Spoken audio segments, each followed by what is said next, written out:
It's Monday, 10 p.m. Do you know where your children are? Yeah, but not when we release this. Oh. Well, fuck. Or when they watch it. So good morning, good evening, good afternoon, whatever time it is, wherever you are. Thank you for joining us on the premier Geek podcast, OZ and the Freak Talk Geek. I'm OZ. And I'm the Freak. And this is A Week in Geek.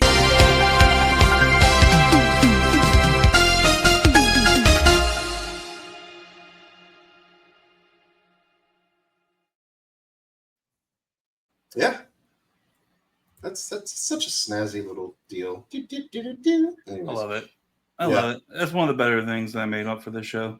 Like the end of that song always makes me think of Mega Man. I get that. Like it's got like the high pitched sounds and I don't know, kind of makes me think of old school Capcom Mega Man. Oh yeah, no, I get that. I get it. You want to lead us off, or you want me to start with something? Sure, I'll lead us off. Let's see here. A couple of mine are actually like two-parters. Nice. So let's start with this one actually.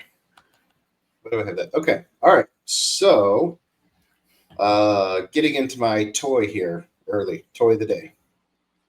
Mattel's WWE is meeting up with Teenage Mutant Ninja Turtles. Oh, great. We're going to get a crossover again. Yep. Oh, these are awesome. I've seen these. These were out earlier this year. Or last year. Late last year. Well, god damn it. I thought these were new. Sorry, I really thought these were new. This website lied to me. Rey Mysterio is Raphael, and Cody Rhodes is Casey Jones. Okay, so who's Michelangelo? So that is it's the guys from New Day. So so we got these two guys from New Day, and then Shredder in the middle is Roman Reigns. Yeah. You should let me say that. I actually learned their names this time. I'm sorry, I actually know who these wrestlers are. I'm sorry, bud, but these are old. Damn. That's kind of upsetting. Yeah. So, you got Kofi Kingston of New Day and Xavier Woods of New Day with Roman Reigns as Shredder. Mm-hmm. And then I was going to bring up the fact that on the back, because this website doesn't show that Rey Mysterio's even been released yet, or Casey Jones. So this website lied to me. Sorry, this dude. Is WWE.com inside Mattel Gallery, too. WWE.com lied to me. Sorry, dude. Bastards. Those bastards. Well, that was my opener. I guess we both flopped with our openers today. Well, Roman Reigns does look pretty badass, though. He does. It's a badass looking figure. Yeah. This crossover, I think, is a lot cooler than the last crossover that they had, where the Turtles were dressed up like old school wrestlers. That's actually kind of cool. I think Donatello was dressed up like Undertaker. Yeah, man, they're out there. Donatello was dressed up like Undertaker. Raphael, I think, was Ultimate Warrior. One was dressed up like Roddy Piper. Oh, that's cool. And then one was Macho Man. All right, well, let's get rid of that. Sorry, bud. No, it's okay. That's what happens when you tell me to go first. I guess. Oh, so so it's my fault. No, that was going to happen either way. Oh my God. That was going to happen either way. All right, well, let me get to my first story then. All right, let's see. Ooh, I like it already. Yeah, I like it already. Godzilla -1 director reveals new details for the upcoming sequel. Takashi Yamazaki shares a surprising update on Godzilla's anticipated return. The aforementioned, I'm going to butcher his name again. Yamazaki made history with the release of Godzilla -1 as the latest take on the King of Monsters, won the kaiju franchise's first ever Academy Award. Earlier this year, not only did Toho confirm they had $1 billion plan for the Lizard King in the works, but that Yamazaki will return to the franchise for a direct sequel. While details regarding the sequel's story remain a mystery at this point, that isn't stopping the director from leaking some interesting tidbits regarding what is to come for the biggest take on the giant beast. Let's see. What was it that?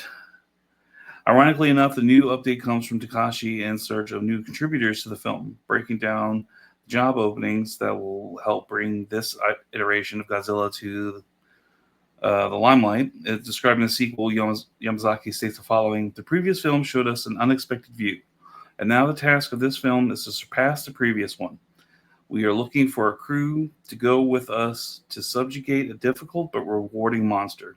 Since Godzilla was the only kaiju to appear in minus one story, it seems possible that Yamazaki might be looking to make the film bigger by introducing a new take on a familiar monster." Godzilla minus one had quite a few cliffhangers in its grand finale, even the Japan triumph over the King of Monsters. One of the biggest was the fact that despite the Japanese citizens destroying Godzilla, the kaiju's parts were shown regenerating beneath the ocean's waves. On top of this teaser, the female protagonist of the movie, Noriko, was shown to have survived Godzilla's earlier assault on the country, but was harboring what appears to be a dark secret. Nothing was revealed regarding Noriko's new status, but she returned to the hospital bed with strange markings on her body. Yeah, you saw the black mark on the back of her neck that was growing. Yep. Thanks to some sort of fusion with the Lizard King, seemingly acting as a way for Godzilla to return in the sequel. While we have yet to learn when we could expect Godzilla Minus 1 Part 2 to hit theaters, it is one of the most highly anticipated science fiction movies on fans' docket. So just a little update. That's a pretty awesome update. I like that. Okay, so I asked you about this before we were recording. Okay. Bro, you've got to watch that Monarch show. Yes, I know. I need to. Okay, I'm not even all right. Like people who've watched us and listened to us before, I am not like a kaiju, like a huge kaiju fan like you are. But I am totally engrossed in the story on the origins or the conception of what Monarch is in regards to this world, at least the MonsterVerse world. Mm-hmm. Maybe not minus one universe, but still. Yeah, Dude, is awesome. Good show. So and homeboy who plays God, you'll be in Thunderbolts. U.S. agent. Okay. Is Kurt Russell's son, and he's one of the lead. Him and Kurt Russell are the lead characters in the show. And they're fantastic, both of them. Interesting. Mm-hmm. I'm gonna have to check it out. Like, I've only just recently got like Apple, so I do need to check back into it. There's been so much on the docket that I have missed that I need to watch. And honestly, lately, like I've been watching less TV now that we've moved than before because we have a lot more going on now. Oh, well, that's good. But dude, it's good to an extent. I do love my TV. I know. But as soon as I saw you had Apple on there, dude, I was like, "Fuck!" I'm watching Ted Lasso, and I'm catching up on Fraggles. Oh gosh, Fraggles! You would. Of course, I would. So, let's see. Where is my picture? There it is. Okay. So, part of the reason I got Spidey over here in the corner, not only, for the fact that he's one of my favorite superheroes, but I got a little bit to talk about today. Just very, very little bit. It's actually not even really that important. But anyways, Academy Award-winning actor J.K. Simmons started out his comic debut in the Sam Raimi Spider-Man movies over 20 years ago. Yeah. Editor-in-chief of the Daily Bugle. He returned for the role in Spider-Man Far From Home's mid-credit scene, and again in Spider-Man No Way Home. He's previously indicated that he will most likely be back as the quick-talking, Spider-Man-hating owner of the DailyBugle.net at some point. I am so stoked about that. I'm super happy too. Daniel Rickman is claiming to have confirmed his return in the upcoming sequel, and that's via CBM. So it's not really a major surprise or major update, although because a lot of us were already kind of expecting it and hoping for it. So, I mean, who else would play, Jay Jonah? There's at this point nobody that can play him. He's the Wolverine of the Spider-Man verse. Yeah, yeah. Now, my question is, are we ever going to see Chameleon? Mm. Do you think if they bring him in, there's a possibility we might get Chameleon? There's some people that are just kind of hoping for it, and some people that are talking about it, maybe. I don't even know, like, what villain. Okay, so Chameleon is Spider-Man's morph. no, I know who he is, but I'm thinking this next Spider-Man movie is going to have something to do with Venom. Well, it has to tie into Venom at some point. Now, I haven't seen Venom 3. Okay, I say that because at the end of Venom, and I believe it was Carnage, there will be Carnage. They're in a hotel, and they're sitting on the bed, and all of a sudden, like, there's kind of like this flash. The world's merged. They're in the new room, like on the beach and on the news. They're seeing shit about Spider-Man, and as we all know, when the multiverses cross like that, all of the symbiotes now officially have all knowledge of any other symbiote at any given time. And all of a sudden, Venom recognizes Spider-Man. Yeah. So since that scene, I have been waiting for them to introduce that Venom. Did he recognize Spider-Man, or was he more like, oh, he's cool? No. In the scene, it was him recognizing him. Like, he even looked almost like a little frustrated.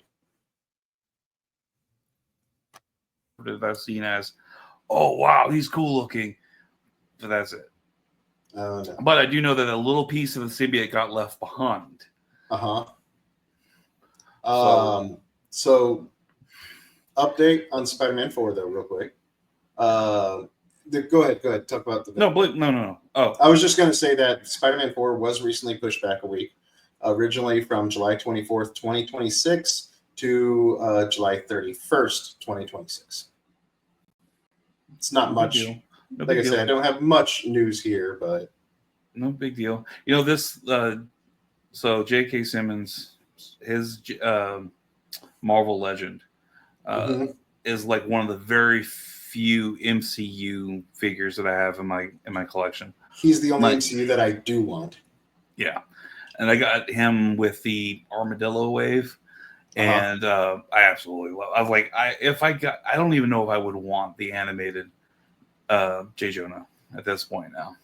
I do, just to fill out the collection some, but at the same time, like, he really made J. Jonah Jameson. Like, he embodied him so much. Like, I can't think of any person in the world that could have been a better J. Jonah. No, I couldn't either. So let me ask this though: Do you think? Okay, so this is due to come out July 31st, 2026. The new Spider-Man. Right. When does Doomsday come out? I can't remember if they even set a date for when that's going to be out yet. Do we know if it's at least this year or next year? It'll be next year. Okay, because I'm curious if the events that are going to happen in the new Spider-Man are going to take place before the Doomsday or after, or if it's even in the same timeline. They're filming it now, so my guess is it's going to be leading up into Doomsday and then into what's the one that's supposed to be coming up after Doomsday? Couldn't tell you. Battle World? Sure. I'll agree with whatever you say at this point. I don't know. So let me ask you this. There's been a trend in Spider-Man movies and in Spider-Man in general where his best friend becomes the villain. Yeah, they've been. When do you think we're going to see Ned Leeds evolve into his final form? You know who Ned Leeds is, right? He becomes Hobgoblin. Yes. Never. They're not going to make What? this guy. They're not going to make this kid Hobgoblin. Oh, come on. They're not going to make this kid Hobgoblin. It's not going to happen. Something has to happen, man. It's not going to happen. He's Ned Leeds, so they're matter. just never going to have Hobgoblin? What's his name is Flash Thompson. Who? The Indian kid. Okay. Well, I mean, he's not really blonde-haired, blue-eyed kid. I didn't know that was Flash. Yeah, he's supposed to be Agent Venom. Yes, that is Agent Venom, but that's a long ways down the line, though. So is Ned gonna be Hobgoblin, dude? It ain't gonna happen. That's what I would love to see Hobgoblin. Happen. I would love to see it. Oh, sure, you'll get a Hobgoblin. You ain't gonna get that one. You're not gonna get that in Hobgoblin. You might get a Hobgoblin. We still got to get his Green Goblin, though, for Christ's sakes. Like a legit Green Goblin. I mean, we had Green Goblin. Yes. He didn't get his Green Goblin, but we have got Green Goblin. Yeah. Also, have you, by chance, read or watched any of the new Amazing Spider-Man? Nope. Not one. Don't waste your time. Based on you telling me that shit before. Do you remember the old Archie comic strips? Mm-hmm. Okay. If Archie or if Spider-Man was influenced by the art style of Archie, that's the new Disney cartoon. No Mary Jane, no Gwen Stacy, Nico from Runaways. Runaways. Sorry, yeah, Nico. That's the girl in his life right now, currently. Uncle Ben was already dead. Spoilers: Uncle Ben's already dead. And can I spoil this for you or not? I don't care. Okay, the very first episode, first like 5 minutes of the episode, a rift tears open in the sky. A symbiotic creature of Venom, but I don't know what it is. It's a giant symbiotic looking creature, flies out of the sky from Doctor Strange's wormhole. Doctor Strange comes out. They're flying around. They're destroying the school, and all of a sudden you see from this wormhole a tiny little spider come out and drops on Peter and bites him, and then it fast forwards to him having powers. Okay, so and this all happens in the parking lot of the school. I think this show is a spin-off of is it What If? Well, I don't think so, because in the What If, Peter Parker becomes not necessarily Spider-Man, but he has Doctor Strange's cloak and he's a hunter. Yeah, that version of Spider-Man. Remember, this is all multiverse shit. Yeah, but I don't think this is that. I don't think it's What If. You don't think it's a spin-off of What If? No, because really Doctor Strange fighting like at the very beginning of that. Because Doctor Strange is kind of like the overarching like character in at least the first season of What If. Yeah. In the comic, it's so like in the comic What If. I mean, well, in the comics, I'm just thinking Marvel Zombies, so never mind. Yeah. Yeah. So, anyways, your turn. Oh, well, fuck me. Okay. Spider-Man geeked out for a moment. It's okay. Let's see. Okay, so how are you on your? Okay, so based on our previous episode, when we were talking about memes. Okay. How up to date are you on memes? Fairly up to date. I usually go to sleep by reading Meme Droid. What do you think about this? It's ridiculous.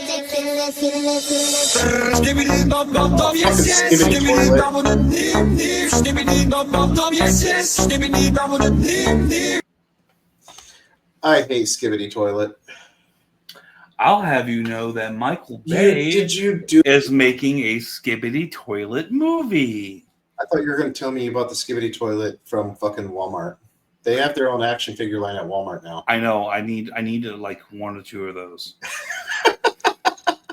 Now, I will say, I like the business guys with the camera heads. Yeah. Those bodies would that's what I'm talking actually about. Make really awesome goons.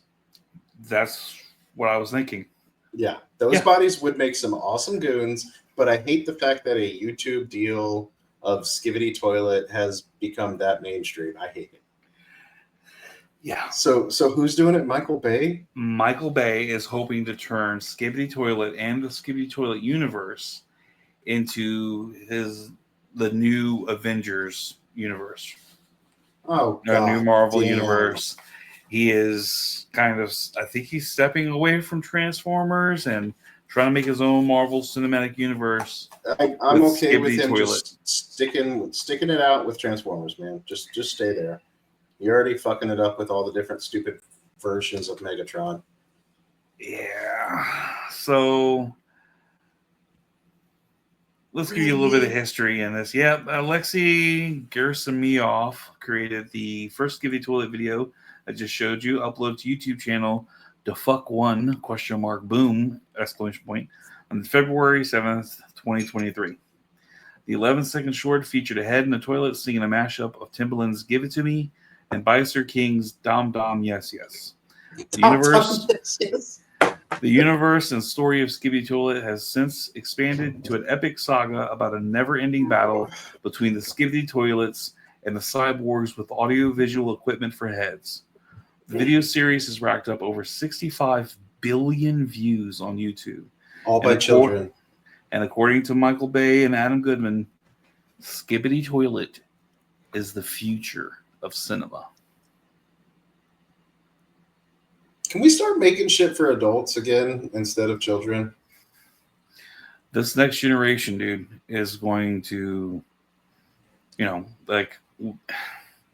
it's not made for us anymore. It's got to be made for the next generation, bud. Yeah, okay. That's why we have this new Spider-Man, like the one you were just talking about, bitching about. Trash. That's not your Spider-Man now. That is going to be the next generation Spider-Man. And that's that's for the kids who grew up watching Spidey and his friends. Yeah, but you still have the old school fans like us. We're not going to matter anymore, dude. We should. We're the ones that have the money. Fucking kids don't. Yes, but the kids are the ones with the power because they're the ones that are going to be wanting the toys, watching the videos. It's because it's all about fucking money. Well, yeah, dude. Yeah. But obviously. Okay. So back to Godzilla. All right. No. Okay, so I forget the guy's name. He is one of the good ones. Takashi Yamazaki? Yes, Takashi Honda. That guy is one of the few good ones. The reason I say that is because he's so passionate about making this next Godzilla. He has already turned down multiple movies and that people were coming to him to make and screenwrite and do all this stuff for him. And he turned every single one of them down just so he can focus on Godzilla because the fans loved it and he wanted to give the fans something more. Sure. Like, that's awesome. Like, you don't have that many people that are like, fuck up making all this money. You don't get that a lot nowadays. No. But Michael Bay, it's just going to be a lot of explosions. have you watched any of the stuff or do you know any of the lore of Skibidi Toilet? I know. I don't. There's like this whole it's a thing. YouTube. I know it's like a YouTube series now. Right. Well, the whole narrative has been fan generated. And what Michael Bay is hoping is that the fans will keep adding into it. That way it can grow and have even more lore to it that'll be for him to make movies out of. I don't know. It seems like a cop-out. What do y'all want? Okay, yeah, let's go with that. Fuck being original.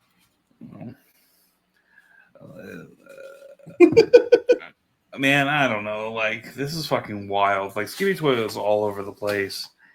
So with the success of a Skibidi Toilet film could mean a new business model for the film industry that's focused on internet phenomenons. To create Skibidi Toilet, Gerasimev used Valve's 3D computer graphics software, Source Filmmaker. The heads in the toilets are different versions of the G-Man character from Valve's Half-Life games. The visual styles of Skibidi Toilet movie and other future films could be heavily influenced by the aesthetics of software like Source Filmmaker, which is popular with online content creators. The planned film has been described as a hybrid of animation and live action, similar to John Wick and District 9, and the animated visuals most likely retain the characteristics of an internet meme. Invisible Narratives sees YouTube and other online platforms as breeding grounds for successful stories and characters, and hopes to create franchises that blur the line between traditional media and online content.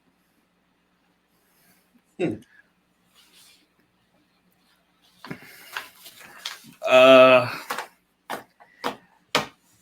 think it's cash in for a quick buck. Get it while it's hot for the kids. Make the kids, and we're going to make their parents go see it. Think about what Minecraft has done so far. How much money Minecraft has made. And it's, my teen and preteen kids that want to go see it. It's the same thing like when we want to go to the theater and see Ninja Turtles. It is what it is, man. It's not our Ninja Turtles. Now, I will say this. Whereas I feel like the adults aren't getting the attention in the silver screen theaters, we are getting the attention on streaming services. Yes. So we're getting The Boys as a series. We're getting Invincible, another adult series. Creature Commandos, which I've finally started watching. 100% for the adults. That is not a children's deal. So it's more like the adults get to stay at home while the kids get to go watch the movies. Oh. It's what I'm noticing, at least. Yeah, no, I get it, man. I get it. And unfortunately, that's the state of things right now, bud. Yeah. Oh, I need to laugh. Let's talk about this. Okay. All right, I saw what you were clicking through, and I have so many questions. Go ahead. So I didn't even pull anything up for this because this is just something for me to bitch about. That's something that recently came out this week. Let's talk Predators, okay? Not the child type either. So okay, these are dark humor, man. Come on. These are this is every Predator to date. Right. Okay. Right. Now, you look at these guys, and the Predator as a race has several very distinguishing features. Obviously, they've got the big jawline and everything with the teeth, the thing. They've all got these giant foreheads, as you see here. They all have giant foreheads, right? Big skulls. They all have the braids, the hair that come out from the sides. Sure. They've all got pretty badass alien, physiques as well. Sure. Big, hulking, nasty-looking aliens. Scary, terrifying, lots of texture, lots of detail, spikes. These are things that just their head alone is just things that nightmares are made of. Sure. Okay. I think then along comes Disney. And, we've got names like Scout, Stalker, Ultimate, Elder, the Crucified, Tracker, Falconor, Jungle Hunter, the Feral Predator, and then we get Deck. Okay. Hi, I'm Deck. Like, what the fuck are they What? Seriously? Okay, so from what I understand... Is this the first Predator with, DS? From what I understand, this Predator is a young Predator. So they look autistic when they're young? And he is kind of going against the whole Predator thing. Like, he's going to outcast himself from their from their world and stuff like that. And so he's playing a hero type. So, but I mean, he looks like a predator. He has the big head. He's got Dude, he the looks big. like a fucking dirt. His eyes look retarded as hell. His hair, somebody phoned this one in, bro. Like, there's barely any texture going on with his face and everything. It's just, and I'm not alone here, by the way. I I have imagine. many of my Facebook groups. I've been seeing a shit ton of people dogging on this, and I'm like, thank you. Y'all are siding with me for once. I'm Okay, tired of always being the bad guy. but you haven't seen this on the show yet. You haven't seen the show yet, man. Like, Well, this is for the movie, not the show. And I do want to point out that this is another tie-in to Aliens versus Predator good. because the girl, I've seen some trailers of this one because I had to see more. Oh, you actually watched the trailer? The girl that I talked about last time that he teams with, there's a certain point. Do you want a spoiler or do you want to watch this for yourself later? Spoil me, man. There's a point where she's like hanging on something, whatever, and her eyes flash, and you see the Wayland W. Yeah. She's a synth. Yeah. She's a synthetic human. She's not even a human. Okay. So Predator Boy over here is teaming up with a robot to go against, I guess, predators or some other shit. Looks like he's being hunted by real, legit predators, which I think maybe they're just trying to take out the bad batch or something like that. You know, there's a lot of animals out there that if their animal is born different, you know, be it autistic like this guy or something else, that they'll kill them off. They'll eat them and kill them so they don't grow up. I guess this one got by and now they're hunting him maybe. Maybe. Oh, did you hear about the inspiration for the design of this one? No. Oh, Okay. Okay.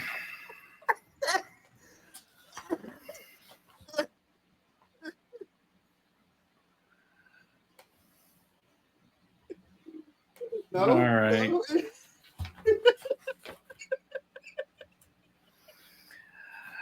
Well, you took that off with the quickness. Yeah. Well, you don't Yeah. want to show up on The View or something? I might.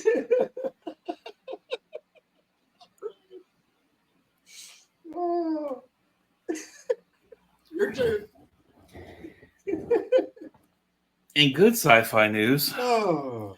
an original unaltered Star Wars that was hated by George Lucas gets its first theatrical screening in 47 years. That's the original 1977. That's right. The seemingly impossible has happened, and perhaps Mustafar has frozen over. George Lucas's original theatrical version of Star Wars: A New Hope will soon have a theatrical screening, according to The Hollywood Reporter. The British Film Institute's Film on Film Festival in June will open with a screening of Lucas's 1977 classic. According to the report, this is one of the few original Technicolor prints still in existence. Wow. December 1978 was the last time this print of the original Star Wars movie was ever shown. This will be the first time this version of Star Wars has had a theatrical showing in nearly 47 years. God damn. That's right, man. Yeah, other than on VHS, this is the only way to see the original theatrical version of the film, in the theater. And I'm kind of jealous, and I kind of want to go see it. Dude, I'd love to see that. Right? The only ones I got to see back in theater were when George Lucas came out and they redid them and they added a couple of CGI scenes. I saw those in theater, which was cool. But to see the original would be so amazing. Yeah, he did you went and saw the special editions showings. Yeah. Yeah, man. Yeah, anyway, I just wanted to bring that up. I thought it was cool. Well, That's going to be awesome. Keep that picture up. Sure. Because I didn't have a picture for this one. I just had the news. Oh, good. You remember when I talked about the re-release for Revenge of the Sith? Yeah. Star Wars Episode 3 Revenge of the Sith was re-released last weekend Yeah. for the 20th anniversary celebration. And it absolutely crushed expectations. Really? The film has already become the second highest growing re-release of all time. In just a few days, Revenge of the Sith pulled in a whopping 25 million in U.S. theaters, but another 17 million internationally. Damn. For a little perspective, the only re-release to ever top that is James Cameron's Titanic back in 2012, which sailed eventually into an insane 350 million during its reissue.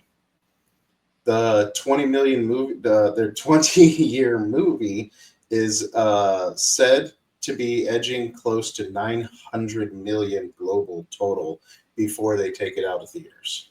Wow. Yeah. Holy cow. Not bad for a movie that was part of a trilogy that fans were seriously split on back in the day. Right, but it's the kids going to see the theater. Like, it's Yep. kids then are going to the theater now to see it again with their Yep. kids.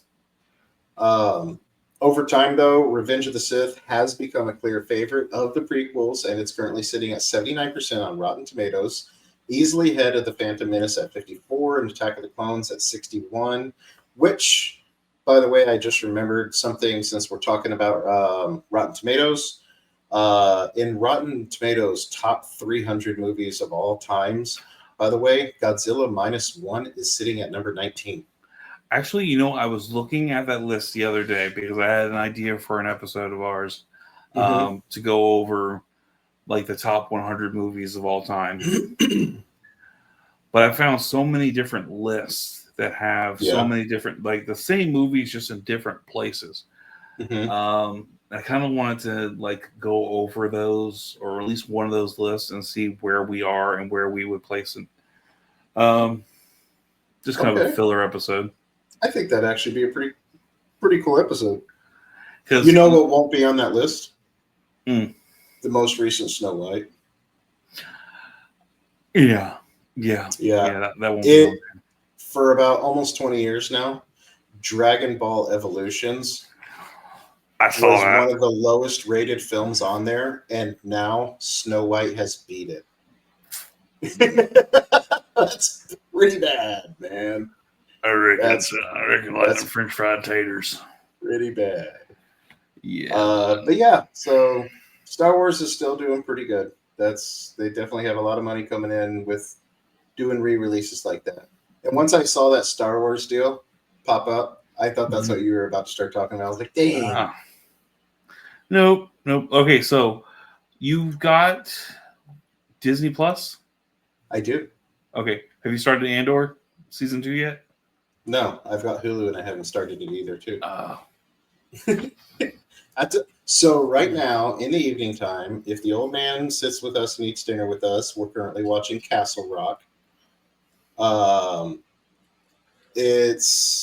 Castle Rock's pretty cool if you're a Stephen King fan or watched and read a lot of the books. A lot of the books always mention a town called Castle Rock, but there's never anything that actually exclusively says where it's at or what's going on in Castle Rock. And this is a show called Castle Rock that ties a lot of the movies and a lot of the characters into this town.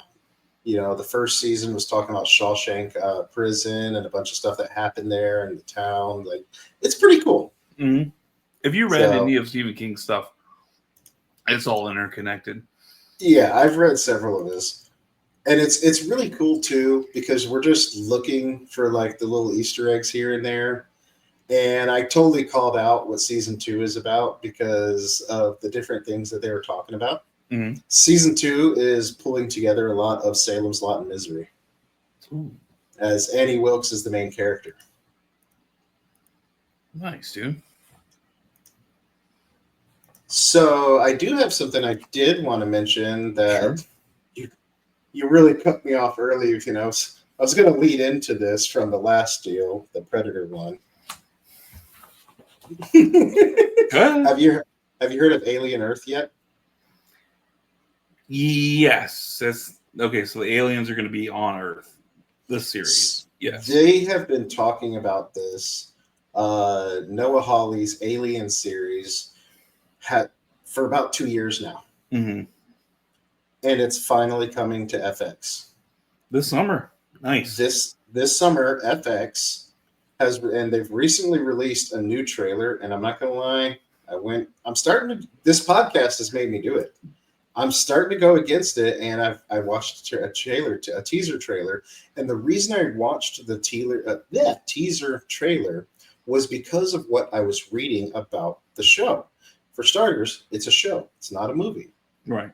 That's pretty cool. I love TV movies, but as I'm getting older, I love TV shows so much better because I can watch a new version of it every single night. For X amount of days. The series is set 2 years before the events of the 1979 film, which takes place, by the way, in 2010. That's right. So this movie takes place in 2008. Okay. Yeah. So when 5 corporations, Prodigy, Wayland Yutani, Lynch, Dynamic, and Threshold, wield the powers of the nations and proprietary advancements in technology provide the promise of a new tomorrow. The series will find characters caught in a conflict with the beginning of the artificial intelligence and the completion among developers and users. In this series, when a mysterious space vessel crash lands on Earth, a young woman, Sydney Chandler, and a ragtag group of tactical soldiers make a fateful discovery that puts them face to face with the planet's greatest threat. Now, what's interesting about this is they say that in the trailer, there are 5 crates with 5 different types of aliens. So we obviously know that there's the xenomorph, as you can clearly see it right here. Mm-hmm. Then whatever's in this pod seems very insectoid-ish or something. I don't know what's going on.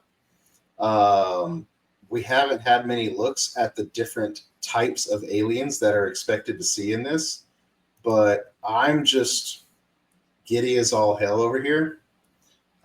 Just with the idea of this, the fact that it's finally happening. I've been talking about it for a couple of years, and now it's going to be here this summer. I'm super stoked. I think this is going to bring a longer conversation that you and I need to have on the Alien franchise. Oh, I would love to do an episode on aliens. Because this timeline doesn't make any sense, at least with what we know from the movies. A lot of it, they have tried to connect together, but a lot of it is just, like you said, some of it does not make sense because the timelines, for starters, they've never mentioned aliens being on Earth. But they were at the mining facility that they went to. No. Which was supposed to be a town. And then when they went back, that's when we get Aliens 2. That's why there were so many of them, because they actually took over a small colony.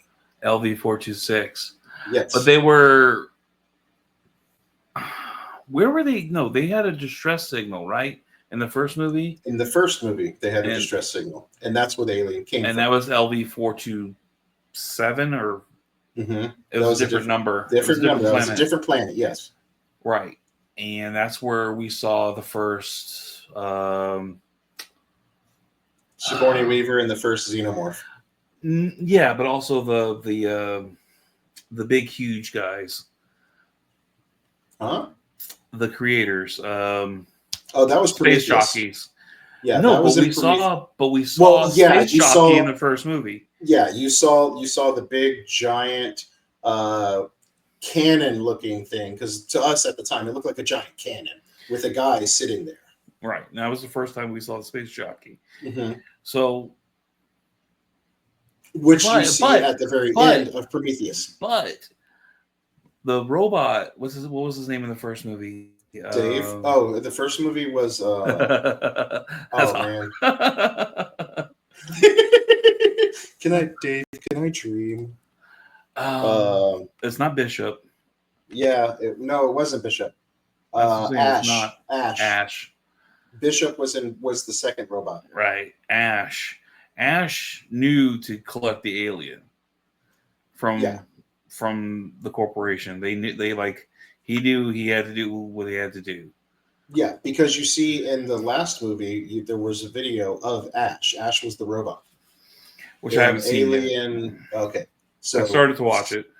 Sorry, I spoiled that. No, it's okay. I already knew about that.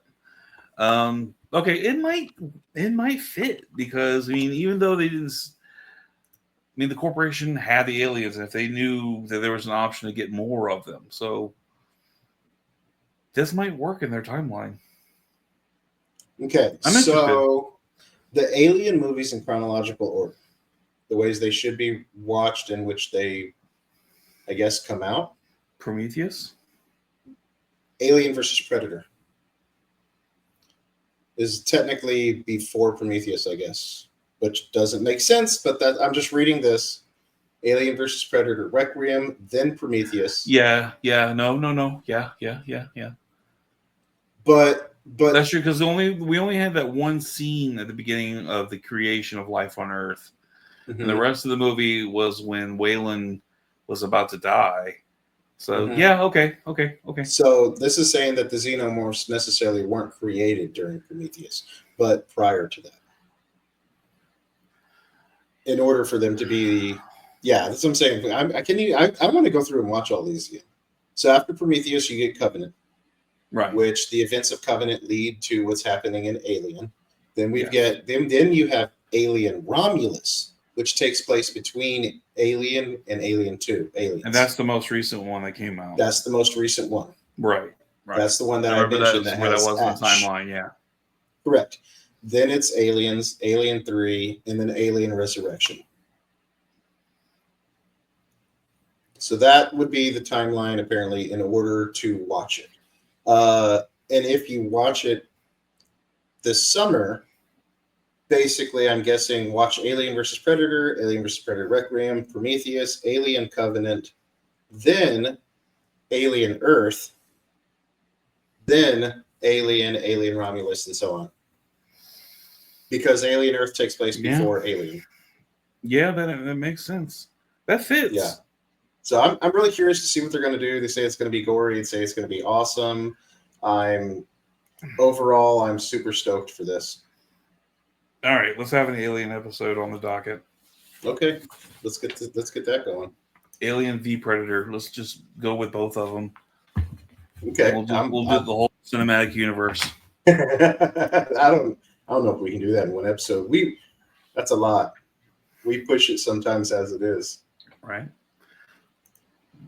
All right, let me see what I got. Close these out. Okay.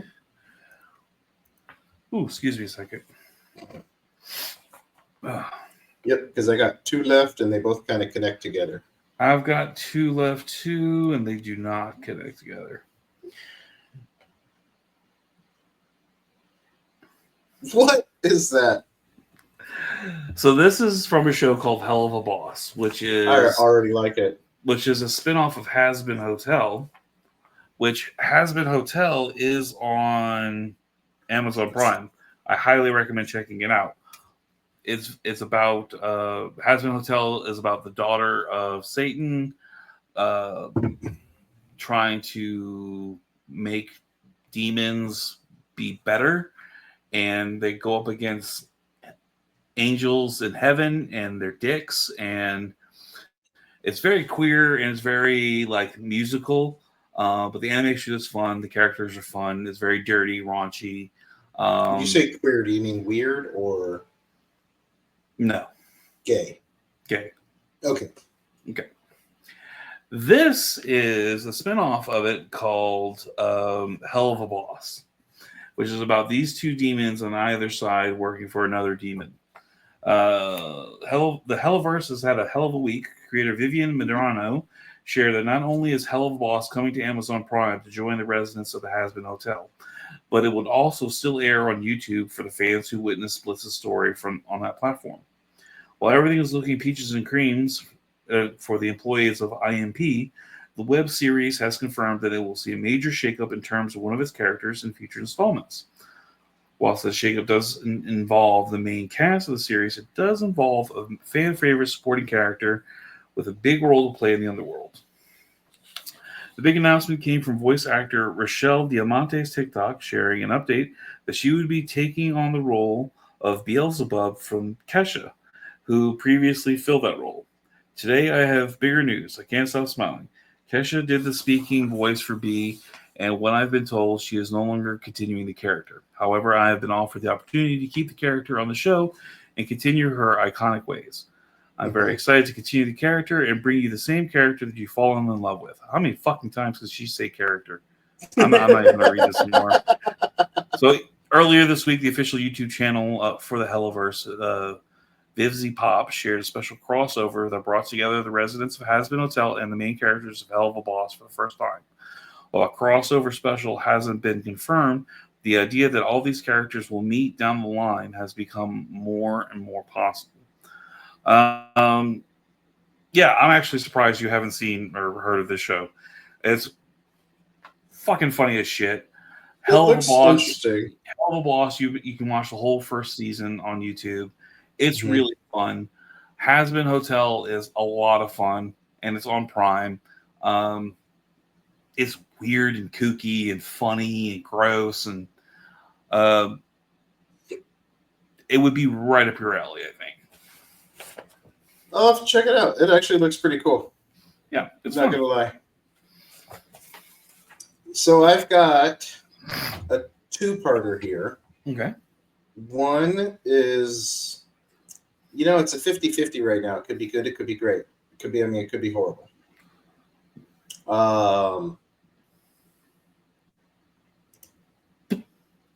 Gargoyles. Have you heard about the new live-action Gargoyle movie that's possibly being made right now? The Wayans brothers are producing it, aren't they? Gary Dauberman. Disney's live-action Gargoyle project is slowly taking shape. Writer Gary Dauberman is making clear that he wants to make it feel like the beloved 90s animated series. Nice. So James Wan is also teamed up with him. They've teamed up before on Annabelle, The Nun, and the It adaptation. Sorry. It's okay. So it's pretty cool. Right. They mentioned several times that they want to stick to the original. They want to, they really want to give the 90s feel back the way it was. Right. However,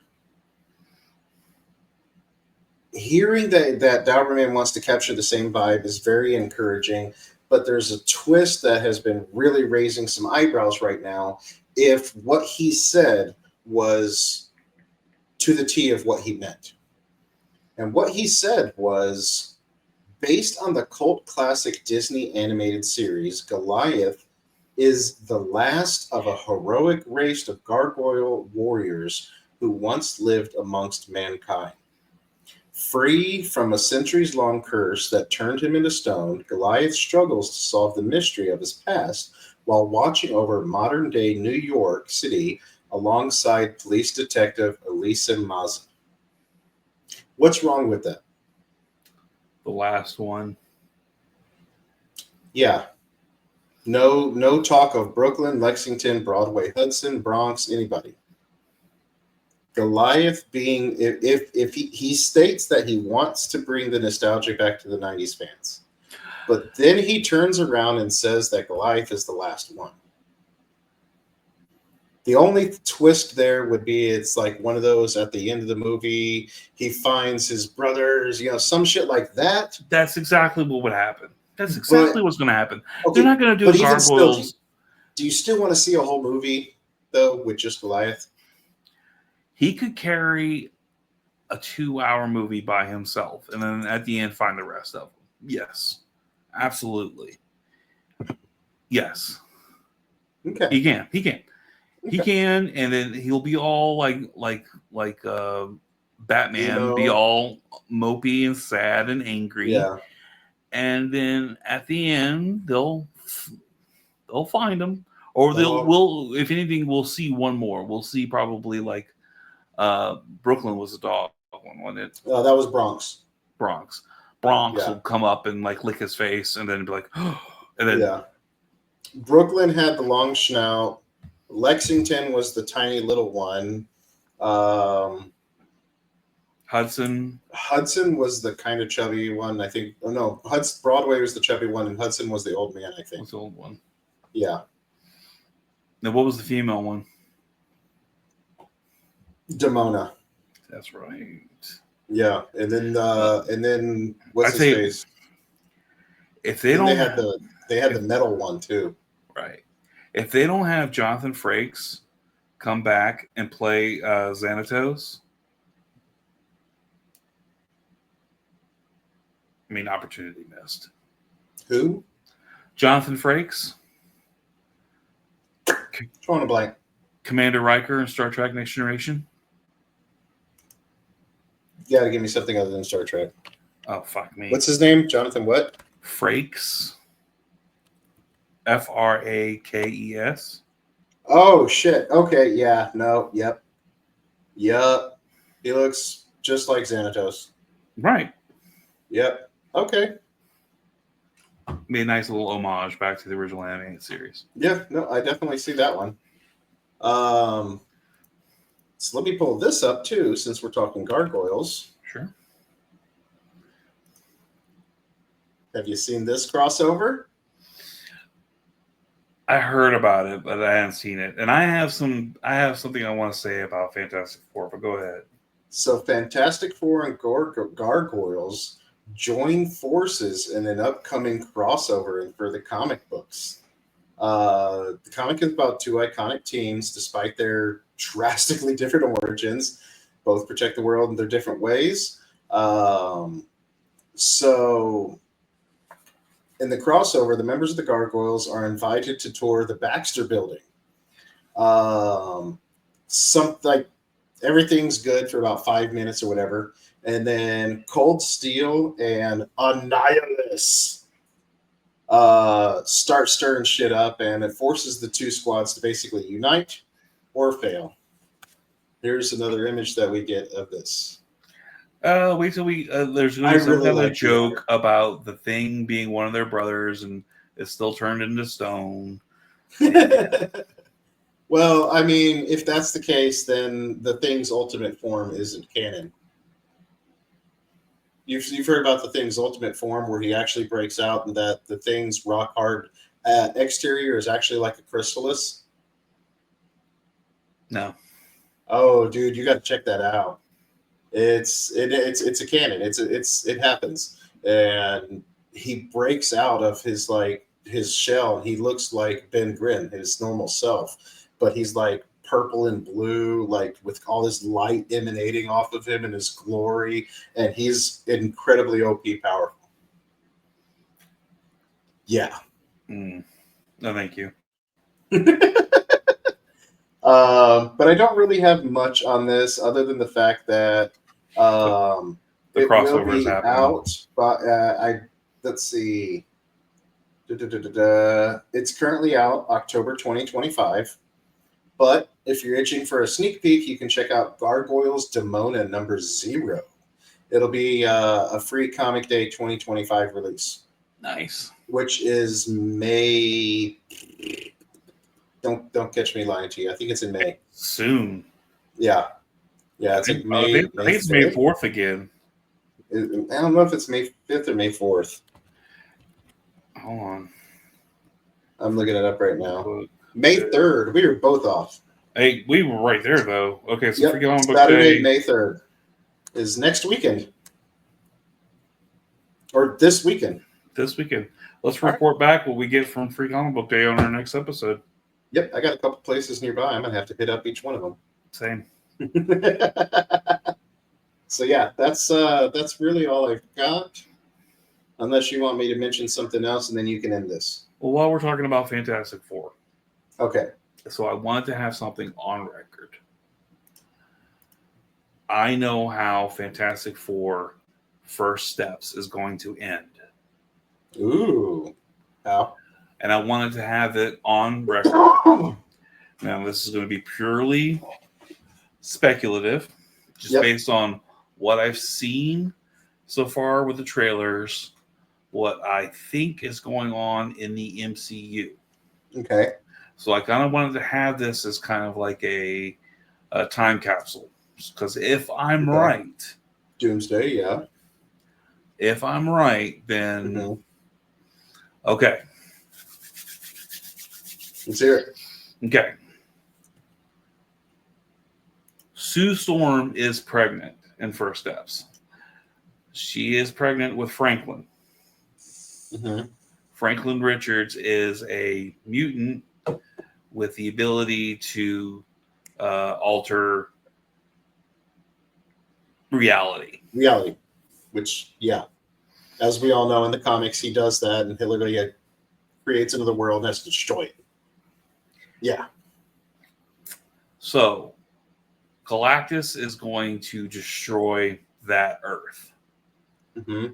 In the final moments of that battle of Galactus and Silver Surfer destroying that Earth, Franklin is going to be born and is going to save his family. And that's how we get the Fantastic Four in the MCU.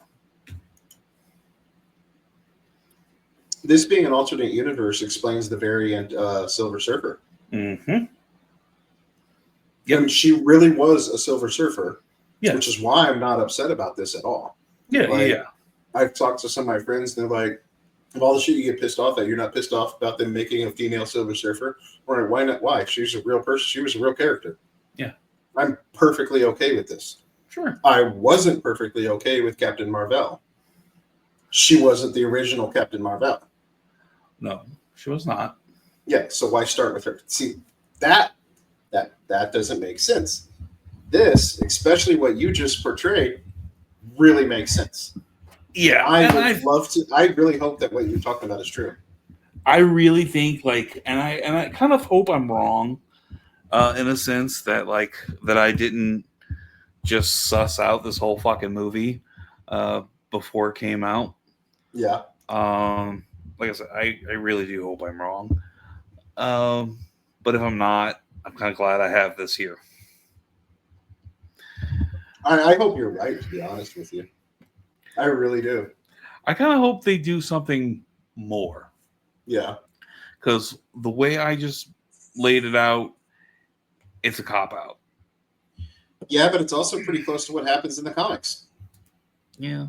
So it would be an accurate comic portrayal instead of them just creating their own bullshit. Agreed. Still doesn't explain Tony Stark as Dr. Doom, but well, I want to see how that's a whole other can of worms. Right. All right. So how do you feel about Pokemon leaks? Pokemon what? Leaks. Spoilers. Oh yeah, spoil it. Oh, is it about the new game? Yes, sir. Ooh, please spoil. I want to know. Pokemon Gen 10 map leak reveals ocean setting of game. So we're talking about the main line. We're not talking about the new ZA game. Okay. Some Pokemon fans are not going to like this. The new Pokemon Gen 10 leak has surfaced online and potentially revealed the setting of the next mainline Pokemon game following Scarlet and Silver, Sword and Shield before it. It said those that don't like seafaring may find this new leak disappointing and consequently may find themselves more interested in the upcoming Pokemon Legends Z-Day, which has got a far more traditional setting. As for the leak itself, it comes from the way of Centro Leaks, a very consistent and reliable source when it comes to Pokemon. Taking to social media platform X, Centro Leaks reports that Pokemon Gen 10, which is in development under the codename Gaia, will take place in the Cyclades. Of course, this is not literal, but rather means the setting will be based on and inspired by the Cyclades, much like Pokemon Scarlet and Silver Scarlet and Violet are inspired by the Iberian Peninsula. Mm-hmm. So, as for the Cyclades, those unfamiliar with the region of the world, it is a collection of roughly 30 Greek islands in the Aegean Sea. To this end, Pokemon Gen 10 will apparently loosely be connected to Greece, which in turn may inspire certain Pokemon, including the legendaries. This That's actually has really cool. typically been the MO of Game Freak over the last Mhm. few installments at least. All that said, remember this is just a report, not official information, thus it should be taken with a grain of salt. Mm-hmm. Typically, though, Central Leaks is quite reliable. Yeah. So what we're looking at is a series of small islands to traverse across. Do you have a picture of the map? I'm not of the actual Central Islands, no. Oh, okay. I did look them up though, and So it sounds like this game's going to be a bunch of island hopping. It's going to be island hopping between, yeah. So it's probably every gym is going to be on its own island, the like. So yeah, we're going to be getting a lot of. What was the Pokemon that travel on water in the last game? You talking about the Pokemon that travels in water? Yeah, the one that you traveled on whenever you got into the water. Like Lapras or something, or Gyarados? So Whale Lord? Yeah. Whale Lord? I mean, yeah. Oh no, Gyarados makes sense. Not really. In a bunch of Gyarados games, is huge. you over the last decade, you've been able to travel the water with various different types of Pokemon. Pretty much, Right. if it learns Surf, you can ride it.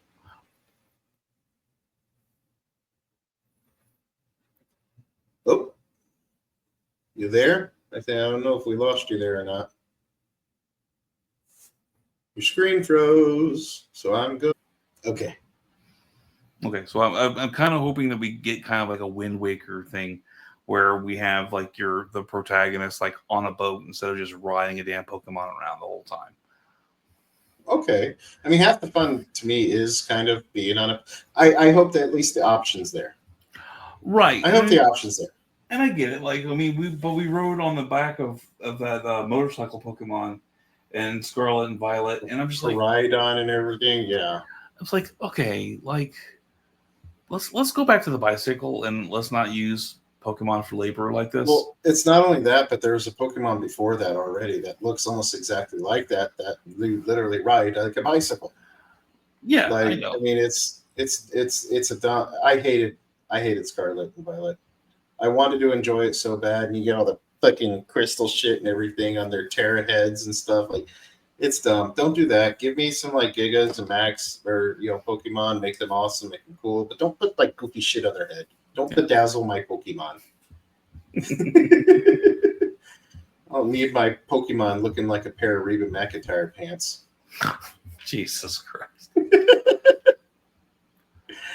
That's it, though. I just wanted to mention that. So, and the reason that might upset people is because a lot of the games, the parts where you actually have to venture the water or the ocean, it sucks. Yeah, unless you have a lot of repels on you, because anywhere in the ocean is an area where you can get got by Pokemon, and it just drags it out with endless, fruitless battle after battle, and you're like, fuck, I just want to go from here to there. So I can understand that, but a boat would be a cool way around that. Right. So, but we'll see. We'll see when this comes out. It's more likely it will be a Switch 2 exclusive, so we're probably a year or two away still from seeing anything about it. Yep.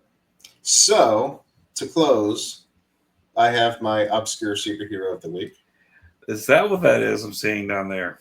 That's what that is. So keep in mind, obscure doesn't just mean stupid or useless powers. The definition of obscure is not discovered or known about. Okay. Yeah, you're right. So going based off of those standards, I really wanted to pull something cool out of the pile for you, which gives us Lobo the Duck. An amalgam of Lobo and Howard the Duck. Is this real? This is 100% real. It was short-lived, but this is 100% real canon. Lobo the Duck is a fearless, muscular, anti-hero bounty hunter who, along with his shape-shifting canine sidekick, Impossible Dog, is investigating the murder of several amalgam comic book superheroes. The story takes place in an alternate universe where all heroes are dead. Lobo only agrees to find the murderers as the aforementioned heroes had paid him up front.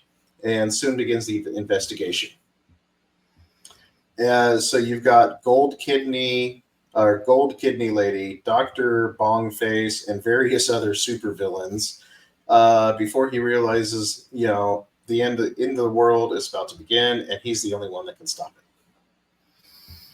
it. He has all the powers of Lobo, Yeah. but he's basically in the body of Howard the Duck.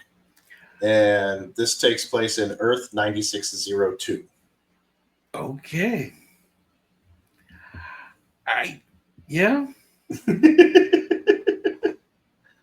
Yep. I mean, why not?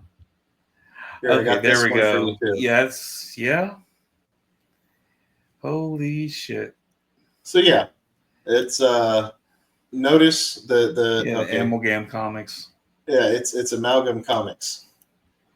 Oh, you still can't see a damn logo, That's okay. title, whatever. Oh, there you go. Yeah, Amalgam Comics instead of DC Comics. Yep. This was Trapped in the world he never framed. You know what? I kind of need like a statue of that. Oh, dude, this would be so freaking cool to have as a statue. Yeah, because I don't want a figure. I need a statue of this.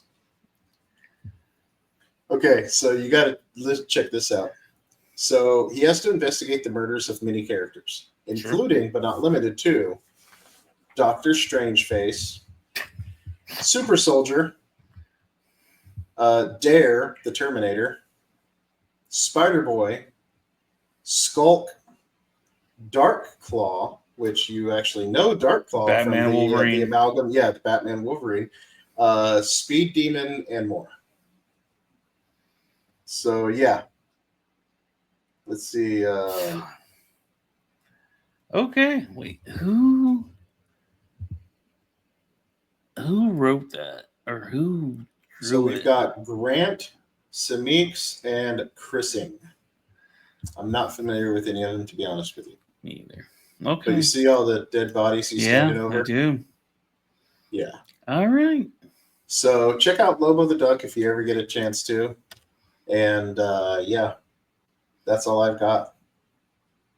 Well, thank you so much for sharing this obscure superhero with us today on this week's episode of Week in Geek.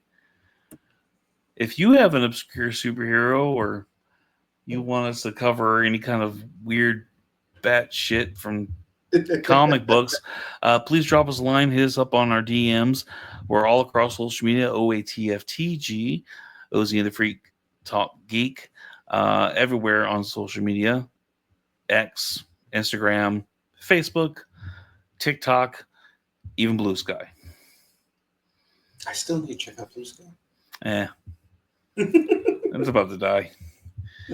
But thank you so much for watching. Thank you so much for viewing. Please don't forget to give us a 5 stars wherever you listen. Drop us a comment if you would, please. We sure would appreciate it. It helps spread the word for Ozzy and the Freak Talk Geek. And for the Freak, I'm Ozzy, and we've been talking geek. The end. Play the music.